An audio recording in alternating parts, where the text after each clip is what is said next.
साल 1968 में बिहार में एक मुख्यमंत्री शपथ लेते हैं। वो 7वें मुख्यमंत्री बनते हैं और उनके मुख्यमंत्री शपथ लेते ही बरौनी ऑयल रिफाइनरी से तेल का रिसाव होता है और गंगा नदी में आग लग जाता है। उस आग लगने के बाद बिहार के एक पूर्व मुख्यमंत्री, जो तीसरे मुख्यमंत्री थे, विनोदानंद झा का यह बयान आता है कि बिहार की गद्दी पर एक शूद्र बैठ गया है, इसलिए गंगा में आग लग गया है। उस मुख्यमंत्री का नाम बिंदेश्वरी प्रसाद मंडल रहता है। 30 दिनों के बाद वो अपना इस्तीफा दे देते हैं। साल 1918 में आज ही की तारीख यानी 25 अगस्त को उनका जन्म होता है। मोरवा स्टेट में उनका जन्म होता है और बिहार की राजनीति में एक बड़ा चेहरा बनते हैं और उनको याद किया जाता है क्योंकि मंडल कमीशन, जिसके चलते आज ओबीसी को शैक्षणिक संस्थानों से लेकर नौकरियों में जो 27% रिजर्वेशन मिला, उसका क्रेडिट बीपी मंडल को जाता है। उन्हीं पर हम चर्चा करेंगे, पर उससे पहले अपना परिचय दे देता हूं। नमस्कार, मेरा नाम उदित तारेन है और द इंडिया टॉप में आप सभी का स्वागत है। इस विषय पर आज विश्लेषण इसलिए कर रहे हैं क्योंकि बीपी मंडल की आज जयंती है। 103 वर्ष हो चुके हैं जब इसके पहले उनका जन्म हुआ था। आदेश पुरी हमारे साथ मौजूद है इस वीडियो में। आदेश जी, 1978 में जब मोरारजी देसाई प्रधानमंत्री बनते हैं तब मंडल आयोग का गठन होता है। ओबीसी यानी कि पिछड़ा तबका का यह दूसरा आयोग रहता है। पहला 1953 में बनता है कागा काकेलकर आयोग और दूसरा 1978 में बनता है मंडल कमीशन। लागू इसे किया जाता है 1990 में, जब विश्वनाथ प्रताप सिंह देश के प्रधानमंत्री बन जाते हैं। मांडा के राजा राजपूत जाति से थे, क्षत्रिय थे। क्या कहना है, ये ओबीसी का गणित राजपूत से कैसे बैठा?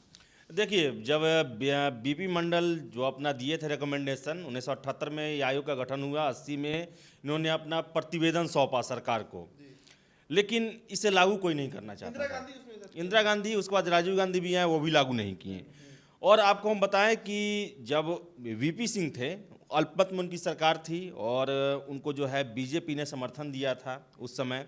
तो वीपी सिंह सोचे, उनका कोई आधार नहीं था मजबूत, तो उन्होंने सोचा कि अगर हम मंडल कमीशन को लागू करते हैं, एक फॉरवर्ड अगड़ी जाति का, राजपूत जाति का, राजा परिवार से आने वाला व्यक्ति अगर इसे लागू करता है तो उनका एक देश के लगभग 50% से अधिक आबादी पर उनका प्रभाव रहेगा और उनके मसीहा के रूप में वो जाने जाएंगे। ये एक पूरी तरह से एक राजनीतिक फैसला था, उस समय सिचुएशन के हिसाब से लिया गया।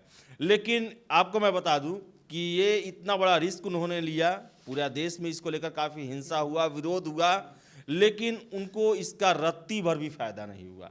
बल्कि उनके साथ जो उनके कैबिनेट के मेंबर थे, उनको सरकार को सहयोग कर रहे थे, उनको इसका फायदा हो गया। देखिए, आप उत्तर प्रदेश में मुलायम सिंह यादव वहाँ के छत्रप बन गए, फिर से बिहार में देखिए आपको लालू प्रसाद यादव हो गए, फिर से आपको शरद यादव हो गए, आपको फिर से रामविलास पासवान को इससे फायदा हुआ, नीतीश कुमार को इससे फायदा हुआ। आप देखें तो जितने भी ये जाति आधारित पार्टी है उसको फायदा हुआ। और आप देखेंगे कि 1990 के बाद एक बहुत बड़ा चेंज आता है भारत की राजनीति में।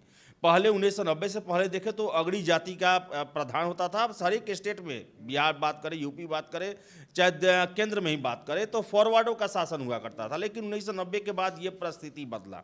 जो रिजर्वेशन मिला, 27% रिजर्वेशन मिला, उसके कारण ओबीसी नेता जो हैं, जो अन्य पिछड़ी जातियों से आते थे, वो एक बहुत बड़े छत्रप बन के उभरे और वो डायरेक्टली और इनडायरेक्टली स्टेट और सेंटर दोनों की राजनीति को प्रभावित करते रहे और अपने कब्जे में रखे। आप देखिए ना, 1996 में जब सरकार बनी, जब वाजपेयी जी 13 दिनों में उनकी सरकार गिर गई, तो उसमें लालू यादव जनता पार्टी के अध्यक्ष हुआ करते थे और उन्होंने ही सिलेक्ट किया HD देवगौड़ा को। वो भी आते थे आपको ओबीसी क्लास से, कर्नाटका से।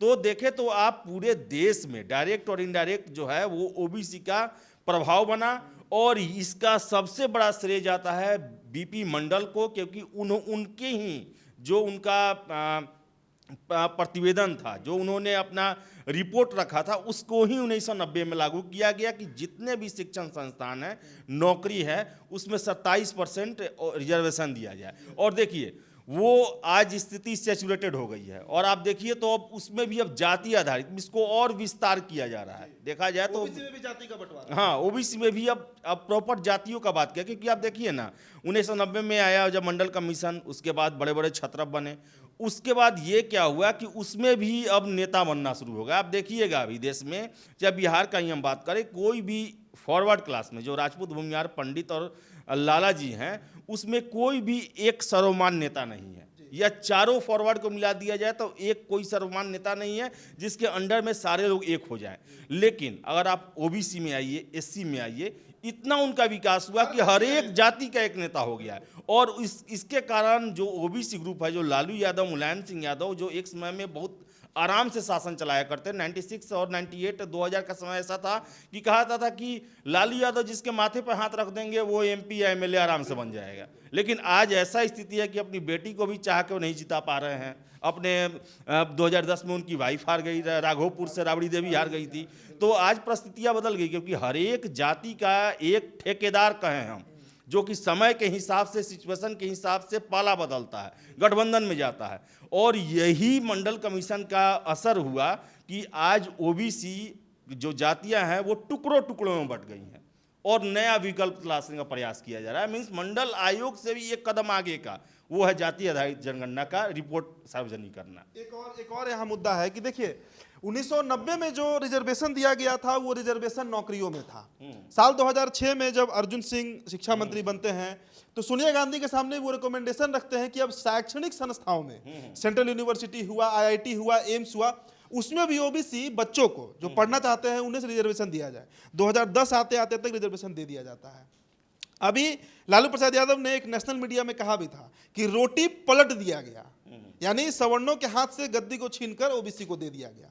जाति आधारित गणना पर अभी जिस तरीके का माहौल देश में बना हुआ है, एक धारा एकदम अड़ा हुआ है, उनकी मांग है कि किसी स्थिति में जाति आधारित गणना हो जानी चाहिए। ओबीसी समाज 1931 के गणना में 52% उनकी आबादी आई थी। आदेश जी, आप बताइए कि अगर जाति आधारित गणना होता है तो क्या इससे ओबीसी समाज को फायदा होने वाला है या नुकसान होने वाला है? किस दृष्टि से आप देखते हैं? देखिए, अगर जाति आधारित जनगणना होगा तो फिर ओबीसी का संकल्पना ही खत्म हो जाएगा। तब तो हर एक, ये तो जाति आधारित है ना, ये ओबीसी का काउंटिंग नहीं है, ये हर एक जातियों का काउंटिंग है। और देखिए, ये अगर जाति आधारित मांग किया जाएगा तो फिर से वो एक किनका नारा है कि जितनी जिनकी संख्या उतना उनका प्रतिनिधित्व, जिसकी जितनी संख्या भारी उसकी उतनी हिस्से। हाँ, ये किसका कहा हुआ है ये स्टेटमेंट? ये लालू यादव, शरद यादव के ग्रुप। हाँ, उनके ग्रुप का जो कहा हुआ है। तो आप सोचिए पहले कि अगर बिहार में एग्जाम्पल में हम ले, सैकड़ों जातियां हैं जो ओबीसी में हैं, और एक हम लोग जानते हैं कि परसेंटेज यादव ज़्यादा है, मुस्लिम में भी ओबीसी ज़्यादा है, फिर से यहाँ पर जो वैश्य समाज है उनको भी ओबीसी में मिला हुआ है रिजर्वेशन, कुर्मी समाज है उनको मिला है, कोयरी समाज है उनको मिला है। इसके अलावा सैकड़ों वैसी जातियां हैं जिनका जनसंख्या 5 लाख, 10 लाख, 20 लाख, 25 लाख है। तब तो फिर उनका हिस्सेदारी तो होगा ही नहीं, वो तो होगा ही नहीं। ये जो देखिए, जो ये पार्टी जो ओबीसी में जो बिखराव हुआ है, इसको एक तरह से सटीक मजबूती के लिए किया जा रहा है। और लास्ट में इनका ये रहेगा कि जितना जिसका संख्या उतना उसका सीट। ऐसे देश नहीं चलता है, ऐसे देश एकदम नहीं चलता है। और आपने बात कहा कि 2006 में अर्जुन सिंह आते हैं, 2007 में इसे सुप्रीम कोर्ट के पास भी ले जाया गया। सुप्रीम कोर्ट ने भी कहा कि केंद्रीय शिक्षण संस्थानों में 27% ओबीसी आरक्षण दिया जाए, लेकिन अभी तक नहीं दिया जाता। अभी नीट के एग्जाम में नरेंद्र मोदी ने अभी लागू किया है, इस बार से लागू किया है वो। बाकी अब देखिएगा जो बीएचयू है, सेंट्रल यूनिवर्सिटी, एएमयू है, वहाँ पर अभी भी नहीं मिलता है, नहीं मिलता है वो। तो ये जो जाति आधारित जो जनगणना है, ये आखिर आप ही सोचिए ना कि अंग्रेज हमें फूट डालो शासन करो का नीति अपनाते थे। उन्होंने एक बार करा के इससे तौबा कर लिया कि नहीं भाई, ये कराना खतरनाक है।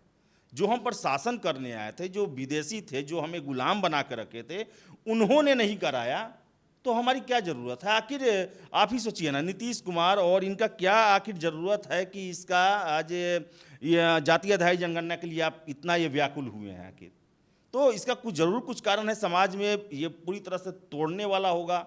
आप ही सोचिए ना, हर एक जाति बढ़ जाएगा, जिसका ज़्यादा वर्चस्व होगा वो ज़्यादा का मांग करेगा, जिसका कम होगा उसका अधिकार कुछ ले जाएंगे, उनके ही नेता ज़्यादा ये होंगे। तो क्यों ऐसा डालना? सभी लोग भारतीय हैं, यहाँ पर यही किया जाए। देखिए, आप जब समरसता की बात करते हैं, समानता की बात करते हैं, तो फिर जातियों को इसमें क्यों जोड़ा जा रहा है? जाति को नहीं जोड़ा जाना चाहिए। सबको आप इंफ्रास्ट्रक्चर दीजिए, वैसा माहौल दीजिए कि लाइन बराबर हो, और लाइन बराबर से दौड़ने से पहले आपको सभी संसाधन दिया जाए। केवल रिजर्वेशन दे देने से कुछ नहीं होता है। बहुत अभी देखिए ना आप, कितना नौकरी निकलता है, कितने लोग पढ़ते हैं, हजारों लोग, लाखों लोग, करोड़ों लोग गाँव में हैं, उनको आज तक पढ़ाई का मौका नहीं मिला। जो पढ़ पाया वो रिजर्वेशन लेगा ना, तो वो भी तो देखिए आप एससी में चाहे ओबीसी ग्रुप में जो पहले से सशक्त है, सक्षम है, वही उतना पढ़ाई कर पाया, लाभ ले पाया। एक बहुत बड़ा संख्या है एससी, एसटी और ओबीसी में जिनको आज तक वैसे संसाधन ही नहीं मिले कि वो कॉलेज पहुँचे, पास करे और परीक्षा में शामिल हो और आरक्षण का लाभ भी उठाएं।